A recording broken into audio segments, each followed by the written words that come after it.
வணக்கம். இது super solar fencing technology Alanthurai Coimbatore. யானை வராமல் இருக்கிறதுக்கு தொங்கு கம்பி ஓடுறேங்க. இது 12 அடி ஹைட்டில் போட்டுருக்குறேங்க. சுருள் கம்பி விட்டுருக்குறேங்க.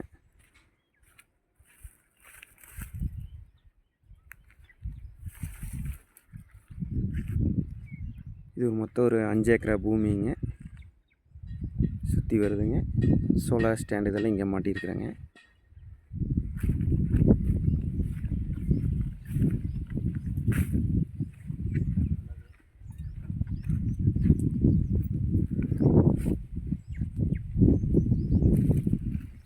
கீழே 4 லைன் வந்து அரை அடிக்கு ஒரு லைன் வந்து பன்றி உள்ள போகாமல் இருக்கிறதுக்கு விட்ருக்குறேங்க. கரெக்டாக அரை அடிக்கு ஒரு லைன் வைங்களேன். ஊரில் போட்டு கட்டி 4 லைன் விட்ருக்குறேங்க. இதில் அலுமினியம் டைட்னர் பீஸ் போட்டிருக்குறேங்க.